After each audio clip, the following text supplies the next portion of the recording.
Connect multiple devices simultaneously. Internet like a boss. SLT Mobitel Fiber. Connect multiple devices simultaneously. Internet like a boss. SLT Mobitel Fiber. රෝස සුවඳ තවත් දෙකෝ කලක් රැඳෙන්න double perfume look සමගින් එන නව Sunlight rose.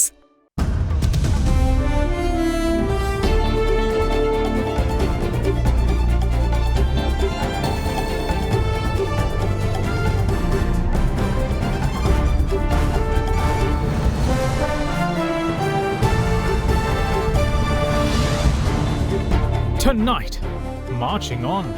Rubber exports set to hit $1 billion mark this year as producers call for plantation expansion. We have to bring in more investors to this country. That is our plan to expand rubber market exports. We need economic zones like free zones or export processing zones for rubber industry. Dealing with loss, Sri Lanka remembers its 40,000 tsunami victims in nationwide moment of silence.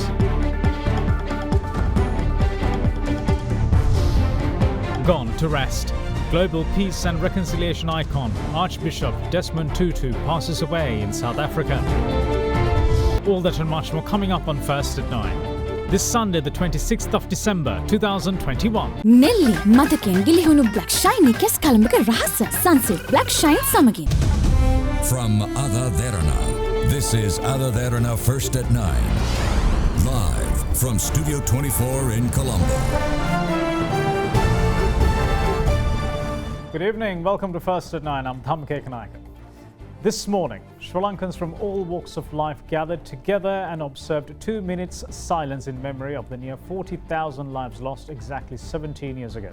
On the 29th of December in 2004, a tsunami caused by a 9.1 magnitude earthquake that hit close to the island of Sumatra in Indonesia sent a wave of death and destruction across the Indian Ocean, catching Sri Lanka's coastal residents completely unaware. 17 years ago today, Sri Lankans woke up after another year's Christmas revelry to face one of its biggest natural tragedies. At 9:25 a.m. that morning on the 26th of December, close to 40,000 lives were lost to a natural phenomenon that Sri Lankans had never even heard of in their lifetimes. A series of tidal waves, the first as high as 40 feet, crashed into Sri Lanka's eastern, southern and western coasts, flattening concrete structures and washing away cars, buses and trains as if they were mere toys. Never before had we seen such a devastating show of raw power by the forces of nature. What Sri Lankans couldn't properly comprehend, however, was how a geological event 1,200 nautical miles away off the coast of the island of Sumatra in Indonesia could bring forth death and destruction upon them.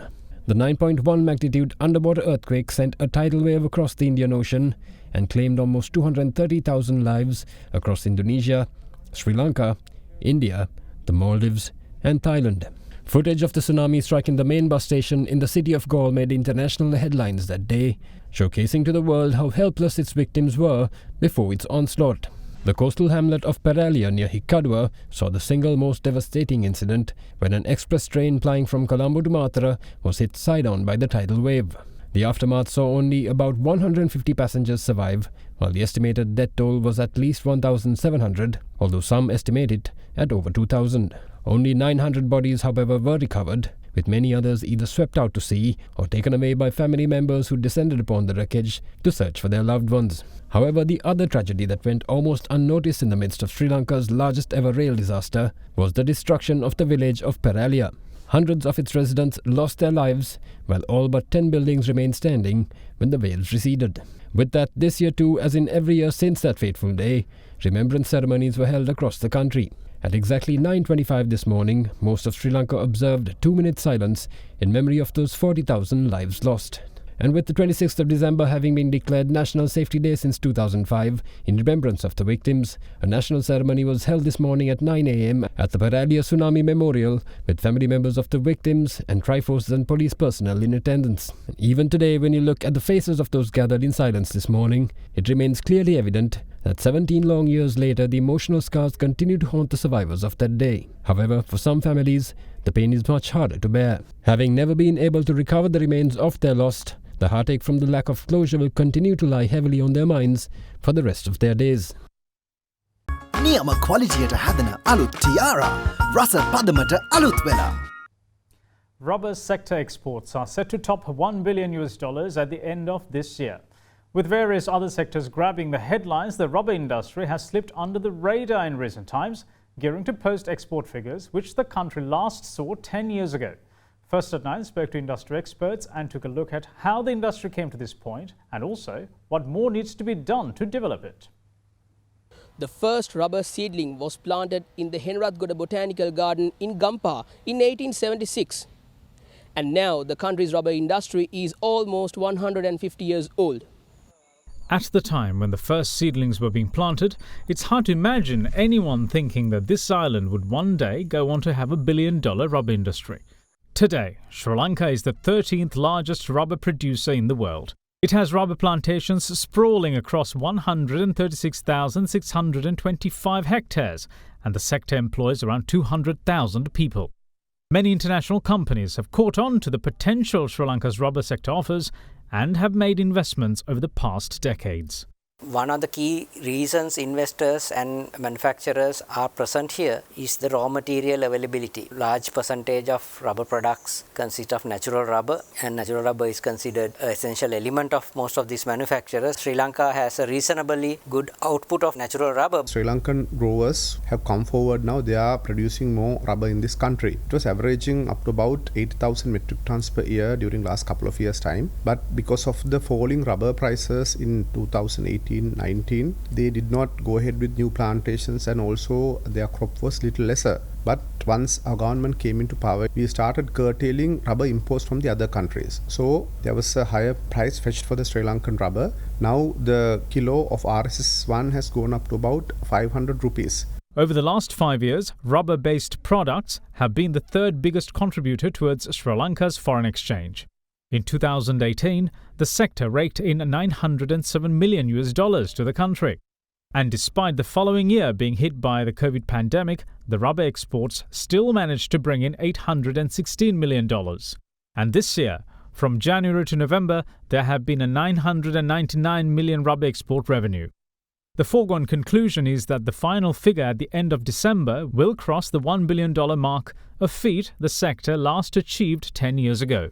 One of the factors that has contributed to this is the pandemic, where rubber glove segment has grown massively. In fact, we can't cope up the demand for the orders coming from around the world. And similarly, we see the tire market also has been getting diversified into agriculture and value-added tires. So value addition has become the number one point in terms of rubber exports. 90% of our Sri Lanka's revenue is high-end rubber products, which are world-class in terms of quality. Other than rubber gloves and sheets, Sri Lanka also possesses a good market for solid tyres. Sri Lanka caters to nearly 30% of the global demand for solid and industrial tyres, with almost all leading brands in the solid tyre industry in the world claiming a stake in the local production landscape. But the rubber industry doesn't intend to rest on its laurels and harbours bigger plans for the future. The Rubber Master Plan, introduced in 2017, has set a target of a $4 billion turnover for 2025. Out of that figure, the target set for rubber products manufacturing subsector is $3.6 billion. But the COVID pandemic has somewhat disrupted those plans, as its effects led to a production contraction and closure of some factories. But even without COVID disruptions, there are other issues that need addressing. Our local productivity has dropped down compared to our competitors in Thailand, Vietnam, Malaysia, actually by about 50%. Few decades back, Sri Lanka was producing about 125,000 metric tons of natural rubber, but now it has dropped down to between 75,000 and 80,000. Now we have to bring in more investors to this country. That is our plan to expand rubber market exports. We need economic zones like free zones or export processing zones for rubber industry. We have not yet identified a proper zone for rubber sector, which we've been talking to government, and you need facilities to do rubber factories. Availability of raw material is another problem, which we are actually now importing nearly 50% of our raw material, because Sri Lanka doesn't produce enough rubber in terms of raw material. At the moment, the major export destinations for our rubber products are the United States and the European Union. But the focus has fallen on tapping into new markets as well. The future seems to be bright. Specifically, African countries are growing in terms of agriculture and industrial growth. So we would have a market space very much available in those countries. The market space is there in the Far East as well as the developing Indian subcontinent also will have demand for specifically tires and other products like gloves. And our location, which has good shipping connectivity, makes it an advantage to do manufacturing and send it around the world. We would like the government to do is to provide more market access, things like bilateral or free trade agreements. With the rubber export performance over the past several years warranting more support for this promising sector, the government plans to do just that in two major ways. As a ministry, we are supporting the new plantations and also replantations. So the subsidiary schemes that are related to the new plantations and replantations have been revisited. So there is a stimulation for the growers to grow more, especially in areas in Monaragala district and also in Ampara. There are new rubber plantations that are upcoming. So we expect to increase the cultivation from one side. So by doing that only we can gradually diminish or reduce the imports of rubber to Sri Lanka. The government also plans to support the process of finding new markets for locally manufactured rubber products.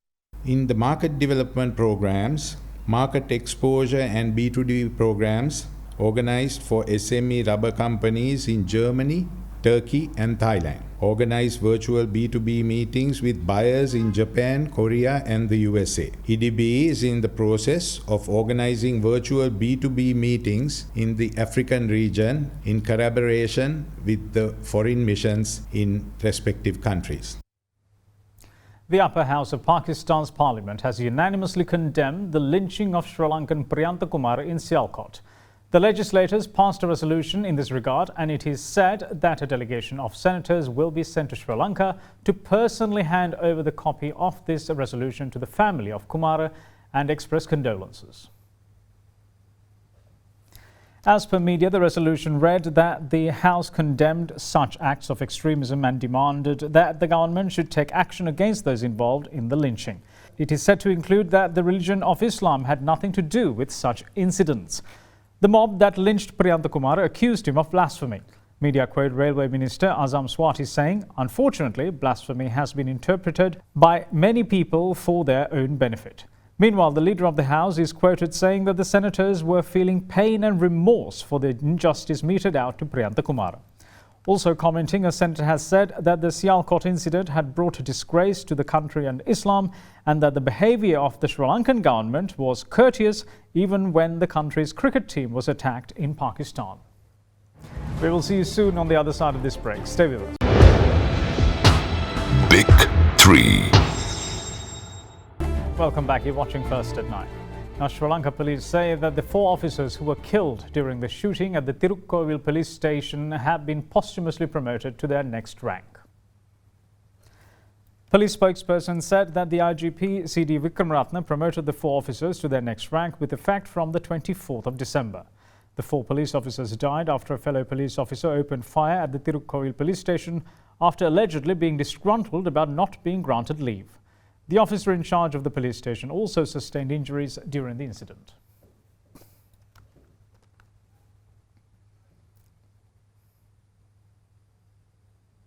Now, South Africa's global icon for peace and reconciliation, Archbishop Emeritus Desmond Tutu, has died at the age of 90 in Cape Town. The Nobel Prize winner also passed away peacefully at the hospital in the city where he was undergoing treatment. Archbishop Tutu, along with Nelson Mandela, was central in bringing down the decades-long segregationist apartheid regime in South Africa. One of South Africa's foremost figures behind the anti-apartheid movement and a global peace icon, Archbishop Emeritus Desmond Tutu died today at the age of 90 in Cape Town. Nobel laureate Archbishop Tutu, alongside Nelson Mandela, spearheaded the movement to end decades of segregation between white and black Africans that was set in place by the minority white South African government of the 1970s. Appointed South Africa's first black Anglican Bishop of Cape Town in 1986 and the head of the Anglican Church in South Africa, Tutu had by then become what was termed a thorn in the flesh of the apartheid government. Dubbed the moral compass of the nation, Archbishop Tutu was appointed the chair of the Truth and Reconciliation Commission by President Nelson Mandela to investigate the crimes of both pro- and anti-apartheid groups as well. The commission was tasked with recording and in some cases granting amnesties to perpetrators of human rights violations during the apartheid era. Under his leadership, the commission was successful in bringing together the country's black and white communities under an inclusive government and is today considered a shining example of how reconciliation should be approached. The Archbishop was diagnosed with prostate cancer in the 1990s and passed away peacefully at a hospital in Cape Town where he was being treated for illness. Now then, the Central Bank of Sri Lanka is optimistic that it can solve the foreign reserve crisis with a host of expected dollar inflows due by the end of this month. According to reports, one such is the $1.5 billion from a currency swap with China. Further, the central bank says that the inflows are expected to increase the country's foreign reserves up to $3 billion. The entire world is navigating through economic turbulence at present.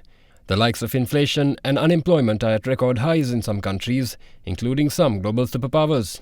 Sri Lanka too, of course, hasn't been spared. Some economic experts say the island is in a crisis. However, it's hard to ignore the effect the pandemic has had on the country's economy. In the past 2 years running, the island's lucrative tourism sector, a major foreign exchange earner, was wiped out.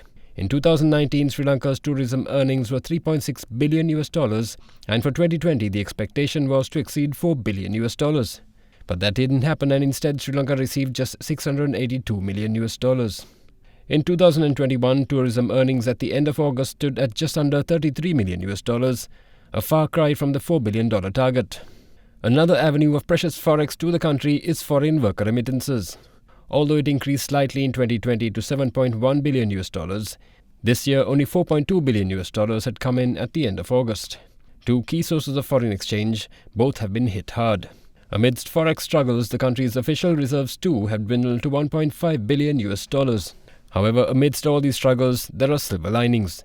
Sri Lanka is set to record more than $15 billion in export earnings for the year, after recording an impressive $13.8 billion at the end of last month.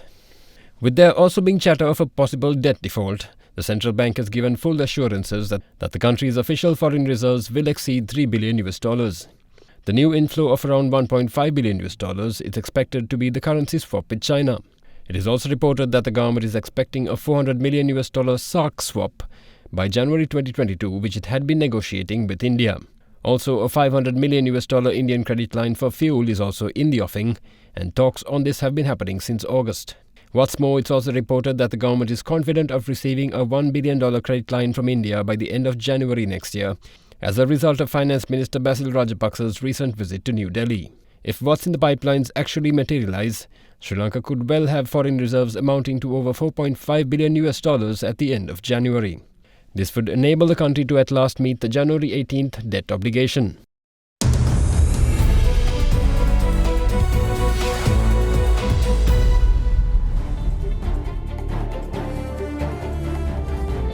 Welcome back. This is First at 9. Now, this week in the Sri Lankan share market, analysts are predicting diversified financial services, energy and export-oriented counters to continue to move up, similar to what was witnessed in the previous week.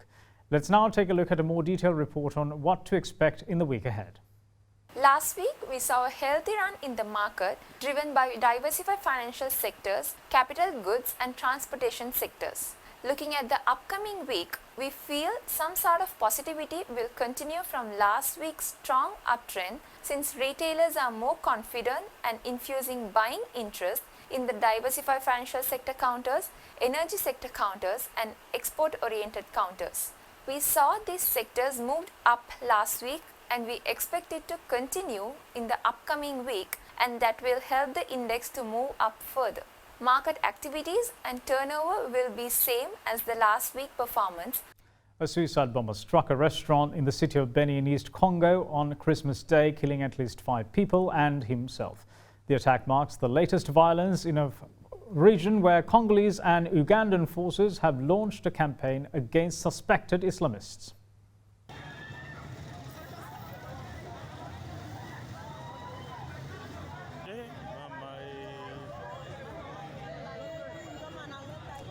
Graphic footage showed body parts and bodies strewn on the ground in the aftermath of the suicide bombing.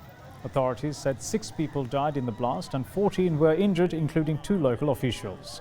The regional governor's spokesperson said that insurgents from the Allied Democratic Forces, a group aligned with Islamic State, had activated a sleeper cell in Beni to target citizens, but did not provide evidence connecting the group to the explosion. The ADF did not immediately claim responsibility for the attack.